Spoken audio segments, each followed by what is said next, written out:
écoutez la radio nationale du Mali sur l'ensemble de son réseau synchronisé. À Bamako, il est 13h.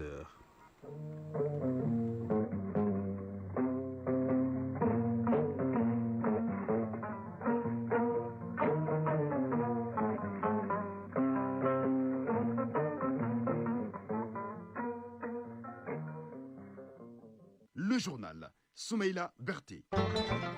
Bonjour, à la une de l'actualité en ce début d'après-midi, les acteurs du monde agricole sont déterminés à promouvoir une agriculture 100% biologique. C'est tout l'essence de la tenue des marchés dénommés Week-end Bio. Il s'agit d'un espace ouvert à Bamako pour mettre la lumière sur les produits agroécologiques et biologiques. Le pape Léon XIV achève aujourd'hui sa tournée africaine par la Guinée équatoriale. Au cours de sa visite de 3 jours dans ce pays fortement marqué par la foi catholique, le souverain pontife doit rencontrer les autorités politico-religieuses, mais aussi le monde de la culture.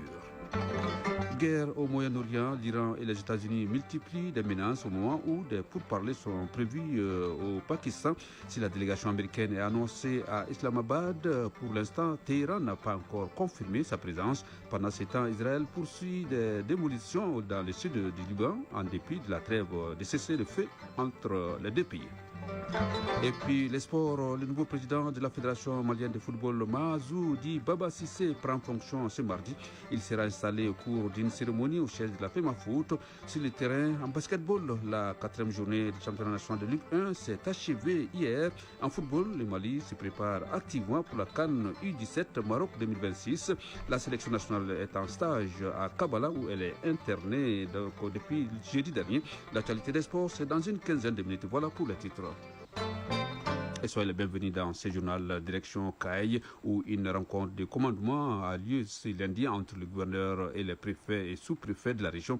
Une réunion pour rendre compte des instructions reçues lors de la rencontre, des prises de contact avec le nouveau ministre de l'administration territoriale et de la décentralisation. La réunion de commandement a été suivie d'une cérémonie de remise des médailles d'honneur de l'administration du territoire à des personnes les plus méritantes de la région. Kaï, les détails avec Balkissa Sadibou, Chérif Aïdara.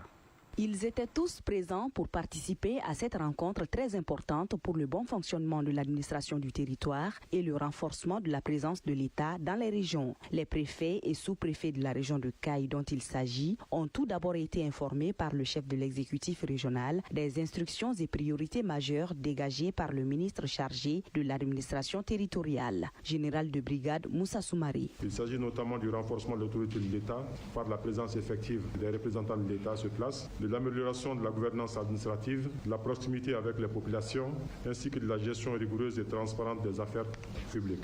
Il nous a également été demandé d'accorder une attention particulière à la sécurité, surtout à la sécurité personnelle d'abord, des représentants de l'État, notamment au cours de nos déplacements, à la cohésion sociale et à la prévention des conflits au sein de nos circonscriptions administratives.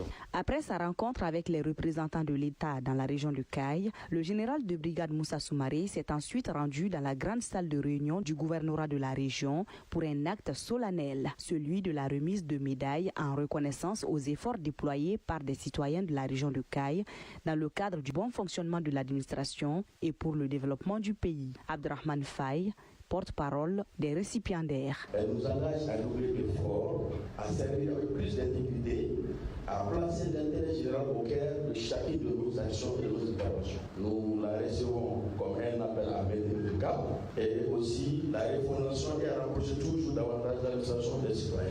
Nous saurons être dignes de cette confiance. Général de brigade Moussa Soumari, gouverneur de la région de Kaï. Cette distinction n'est pas seulement une reconnaissance symbolique, elle est le reflet de la gratitude de la nation envers ses serviteurs les plus méritants, qu'ils soient travailleurs de l'administration, élus du peuple ou détenteurs de la légitimité traditionnelle. Par leur action quotidienne, par leur présence constante sur le terrain, ils ont su incarner les valeurs fondamentales du service public. Intégrité, disponibilité, sens du devoir et loyauté envers la République. Le gouverneur de la région de Kaï, après avoir remis les distinctions aux récipiendaires, les a encouragés à demeurer des modèles pour les générations présentes et futures, pour un Mali toujours aussi fier de ses dignes fils et filles. Kai Balkissa Sadibou Chérif Aïdara, Lassana Sissoko pour l'ORTM. Lancement à Taoudeni du programme intitulé À l'école de la citoyenneté, un programme qui regroupe les jeunes des régions de Taoudeni et de Tombouctou. Objectif, inculquer et développer chez les jeunes l'esprit patriotique pour faire d'eux des bâtisseurs et des défenseurs de la patrie. Taoudeni, la correspondance d'Idrissa Goulou Sissoko. Par le lancement du programme à l'école de la citoyenneté en région de Taoudeni, il s'agit d'inculquer et développer chez les jeunes l'esprit patriotique pour faire d'eux des bâtisseurs, des défenseurs de la nation. Pour cette cohorte, ils sont plus d'une centaine de jeunes des régions de Taoudeni et Tombouctou à prendre part au programme, ce qui constitue un exemple fort de solidarité et de cohésion territoriale. Bali Ben Abbas, directeur régional de la jeunesse de Taoudeni. Le lancement de cette cohorte pilote s'inscrit dans un contexte national et sous-régional marqué par des défis multiples, sécuritaires, sociaux, culturels et économiques, conçus pour réhabiliter les valeurs civiques, renforcer l'identité nationale et promouvoir un vivre ensemble harmonieux.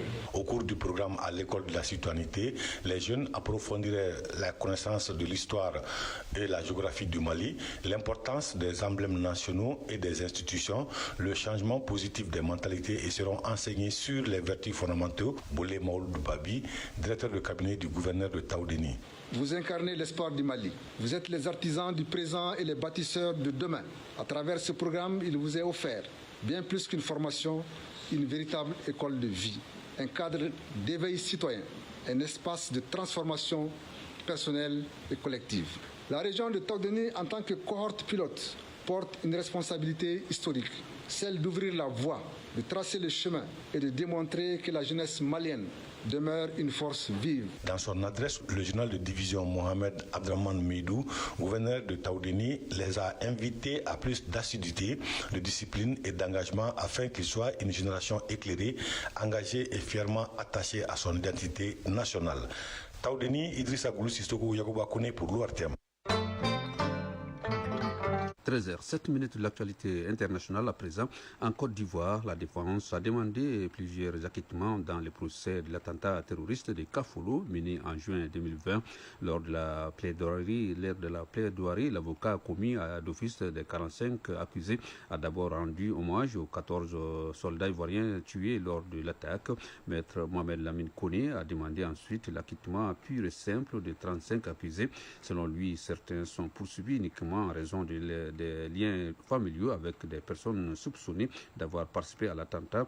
À noter que l'attentat avait été revendiqué par la Katiba Massina Djinin liée à Al-Qaïda. Le pape Léon XIV achève aujourd'hui sa tournée africaine par la Guinée équatoriale au cours de sa visite de 3 jours dans ce pays fortement marqué par la foi catholique. Le souverain pontife doit y rencontrer les autorités politiques et religieuses, mais aussi le monde de la culture. Ensuite, il visitera un hôpital psychiatrique ou encore une école du nom de son prédécesseur François, qui est mort donc il y a tout juste un an.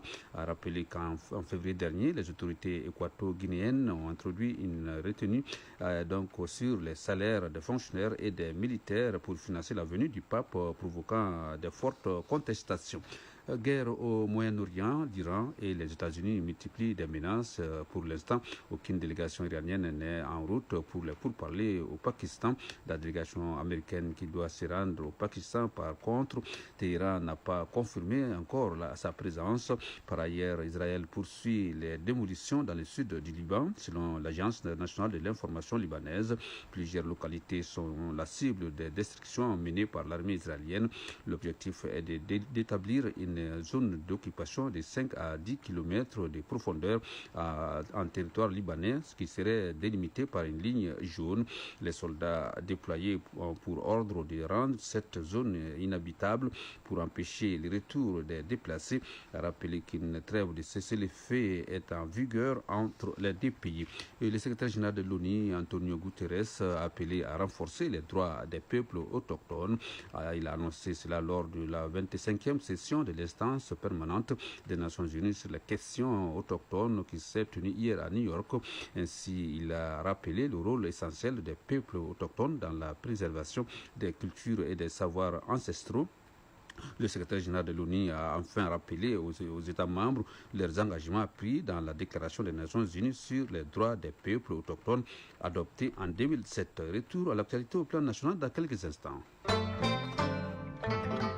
L'ambassade de la République populaire de Chine au Mali a célébré la journée internationale de la langue chinoise. Cette journée commémorée le 20 avril de chaque année vise à promouvoir le multilinguisme, valoriser la diversité culturelle et faire découvrir la richesse de la langue et de la culture chinoise à travers le monde. On en sait plus avec Smout Aydra. Face au renforcement de plus en plus accru des échanges entre le Mali et la Chine, la langue chinoise occupe une place importante pour les Maliens. C'est dans cette dynamique que s'inscrit la journée internationale de la langue chinoise, célébrée sous le thème La langue chinoise illuminant les rêves colorés. Li Xiang, ambassadeur de la République populaire de Chine au Mali. Maîtriser le chinois et posséder des compétences techniques est devenu un critère important pour les talents de haut niveau dans de nombreux pays africains. Prenons l'exemple de l'Institut Confucius de l'Université Yambo Wologem et de la classe Confucius du lycée d'Askia.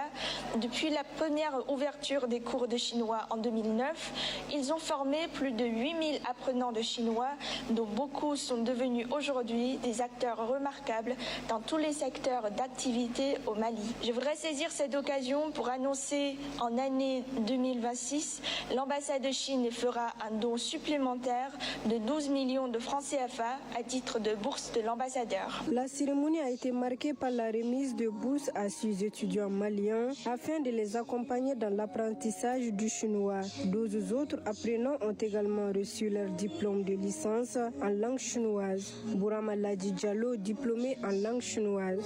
Depuis à l'enfance, je rêve de travailler avec les Chinois. Le jour où j'ai entendu qu'ici on étudie la langue chinoise directement, je suis arrivé, ça m'a déjà servi. Professeur Belko Wologem, recteur de l'université Yambo Wologem. L'obtention du diplôme de licence en langue chinoise offre deux perspectives aux titulaires de ce diplôme. La première, dont les meilleurs continuent leur formation post-universitaire, l'obtention du master en Chine. La deuxième perspective est l'emploi, l'insertion socio-professionnelle au Mali ou dans la sous-région. Cette célébration s'inscrit dans le cadre de l'année sino-africaine des échanges humains et culturels, une occasion de renforcer les liens d'amitié et de coopération entre le Mali et la Chine. Rentrée syndicale de la Confédération malienne du travail, CMT, édition 2026. Elle est placée sous le signe du dialogue, de l'écoute et de la défense des entreprises et des travailleurs. La cérémonie a été marquée par l'adhésion des 3 autres centrales à la CMT. Fadeba Keita pour le compte-rendu. La rentrée syndicale de la Confédération malienne du travail CMT, en cours, pilotée par son bureau exécutif national, promeut le dialogue social, la régulation du monde du travail, tout en mettant l'accent sur le syndicalisme stratégique. En choisissant le thème « La CMT au service de l'éducation, de l'agriculture et de l'économie informelle », ses membres placent la défense des intérêts des acteurs du secteur de l'économie informelle et la création d'emplois au centre des activités syndicales. Djibril Diallo, secrétaire chargé de la communication, représentant la secrétaire générale de la Confédération malienne du travail CMT. Sans entreprise, rien ne peut être fait. Donc, nous défendons et les travailleurs et les entreprises. Dans la foulée, le SINATEM, Syndicat national des travailleurs de l'éducation du Mali, le SNAR, Syndicat national des agriculteurs et des acteurs ruraux, signent leur adhésion à la CMT. Les échanges respectifs des documents prouvent qu'ils ont désormais des convictions à partager. Ibrahim Aga Hamadalamine, secrétaire général du bureau exécutif national du SINATEM, porte-parole des adhérents. Une affiliation que nous assumons pleinement avec responsabilité. Elle consolide notre engagement en faveur de l'unité d'action et renforce notre conviction que seule la solidarité syndicale permettra d'obtenir des avancées durables. Le syndicalisme de notre temps ne peut plus se limiter à la revendication. Il doit être stratégique, responsable et orienté vers des résultats. Seydou Diallo, conseiller technique au ministère du Travail, de la fonction publique et du dialogue social, représentant le ministre. La Confédération malienne du travail, dès sa création, s'est fixée comme objectif la défense et l'intérêt des acteurs de l'économie informelle. Comme l'on peut s'en douter, Le secteur de l'économie informelle est un secteur qui occupe plus de 80% de la population active du Mali, avec plus de 90% des petites et moyennes entreprises. Participent à la rentrée syndicale de la Confédération malienne du travail les délégués des régions et des membres des syndicats nouvellement affiliés. La coordination nationale des organisations paysannes du Mali, Sonopé Mali, s'engage dans la promotion et la valorisation des produits agroécologiques et biologiques. C'est tout l'essence de l'organisation des week-ends bio en collaboration avec l'ONG Association malienne pour la solidarité et le développement. Il s'agit d'un marché qui met en lumière les produits issus de l'agriculture 100% biologique. Mariam Koulibaly. D'une agriculture durable, locale et respectueuse de l'environnement, il ne résulte qu'une alimentation plus saine. C'est partant de cette réalité que Week-end Bio est initié. Objectif, promouvoir et valoriser les produits issus de l'agroécologique et biologique. Nyagate Guindo Kamisoko, présidente nationale des femmes rurales du Mali. Aujourd'hui, il y a beaucoup de maladies, tout vient de notre alimentation. Donc il faut avoir des aliments sains, surtout sans produits. Si je dis sans produits, sans engrais, sans les pesticides. Amidou Adjawara, président de l'Association malienne pour la solidarité et le développement. De 2014 à maintenant, nous sommes à 2018 producteurs qui sont certifiés, qui pratiquent aujourd'hui l'agriculture biologique et l'agroécologie. Donc on a compris qu'ils ont un besoin fort des marchés et de les remettre leurs produits au niveau des consommateurs pour une grande consommation. C'est pour cela que nous faisons beaucoup ce genre d'activités. Pour ces rendez-vous, à la fois commercial et expérimental, les producteurs sont venus de plusieurs localités avec à la main de nombreux produits sans intrants chimiques. Derrière chaque stand se dresse une expérience locale. Blandine Sangala, exposante. C'est le lieu vraiment de montrer au monde entier, à l'Afrique, qu'on peut vraiment vivre avec les produits biologiques. Tchemokola Fian Touré, chef de division promotion des filières agricoles à la direction nationale de l'agriculture. L'agroécologie, c'est une activité qui est ancestrale, mais qui revient encore vu les contraintes que l'agriculture industrielle nous pose. Côté santé, côté pollution de l'environnement, côté dégradation du sol, diminution de la biodiversité. Au-delà de l'établissement du contact entre producteurs et consommateurs, Week-end Bio s'annonce également pour les participants un cadre de renforcement des capacités à travers différents panels animés par les spécialistes en la matière.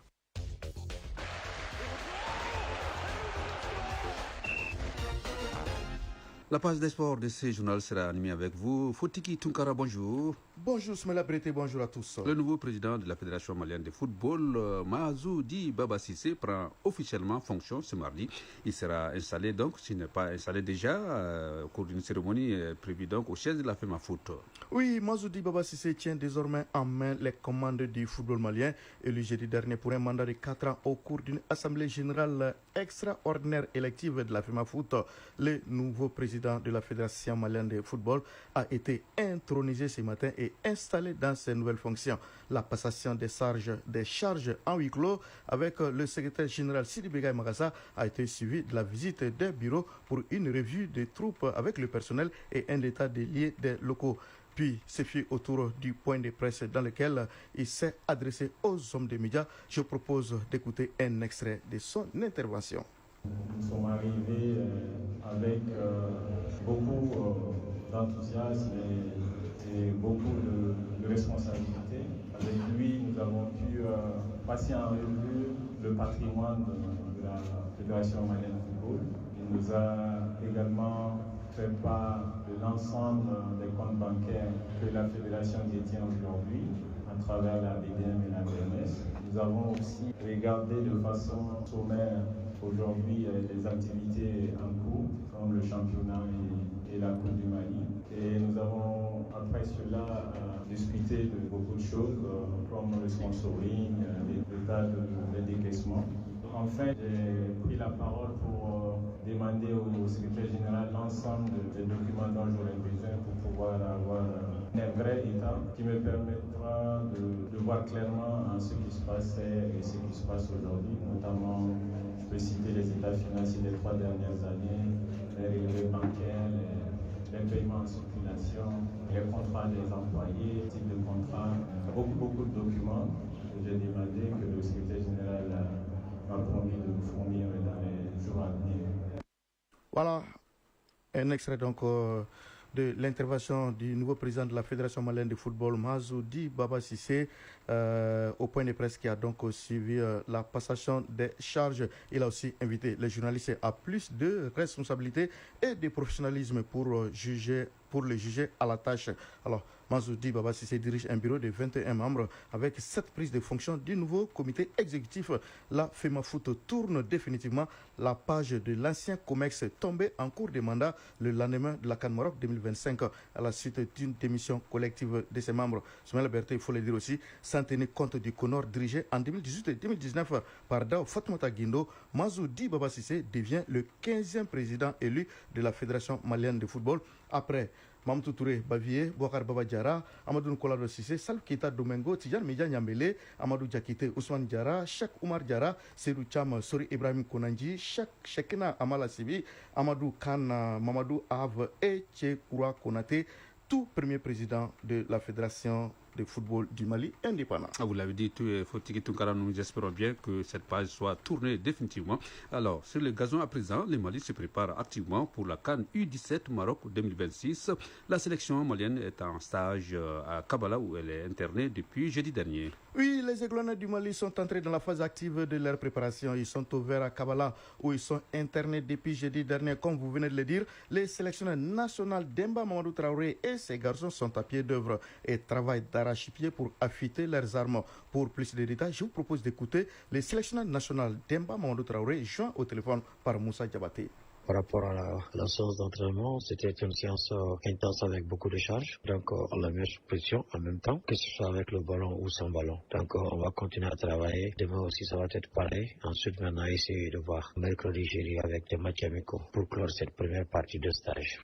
Voilà, pour ce stage à Kabala, le sélectionneur national Demba Mamadou Traoré a retenu un groupe de 35 joueurs. À l'issue de ce stage, sera communiquée la liste définitive des joueurs retenus pour la phase finale de la CAN U17 prévue du 13 mai au 2 juin au Maroc. Pour rappel, les Mali figurent dans le groupe C. Les Aiglonnais affronteront au premier tour leurs homologues de la Tanzanie, du Mozambique et de l'Angola. On termine avec du basketball. La 4e journée du championnat national de Ligue 1 Orange s'est achevée donc hier. Oui, avec notamment 4 matchs au programme dans la salle Abdallah Maman Aydra du stade du 26 mars de Irimadio. Chez les garçons, le centre Mamtou Kane CMK a perdu contre Atar Club de Kidal 56-59. Le CRBT a battu Koukia BC de Gao 83-77. Chez les dames, l'AS Commune 5 a perdu contre le centre Badra Alou Traoré Sebat 56-59. Autre résultat de cette 4e journée, chez les dames, le Djulba AC a disposé de l'ASRL 65-42. Le stade Malais de Bamako s'est imposé devant l'Issoise 57-52. Le centre Bintou Dambélé CBD de Koulikoro a dominé Calaban Sport Club KSC 53-51. Chez les hommes, le stade Malais de Bamako a battu l'Issoise 80-72. Le Djulba AC a gagné contre l'ASRL 70-53. Merci Fotigi Tunkara pour toutes ces informations sportives et nous en profitons pour souhaiter un prompt rétablissement à notre collègue Seragatou Sissé alité à cause d'une grippe sévère. Point final à ce journal, mise en onde Bintou Traoré, mise en ligne Badji Touré, réalisation Abouakar Fané, coordination éditoriale Seydou Traoré. À ce microphone, Soumaïla Berté, merci de nous avoir suivis. Votre journal revient à 19h30 avec une présentation de Seydou Fomba. Dans un instant, juste après nous, et retrouver Kani Keita pour la rubrique des avis et communiqués. Passez un agréable après-midi. Au revoir.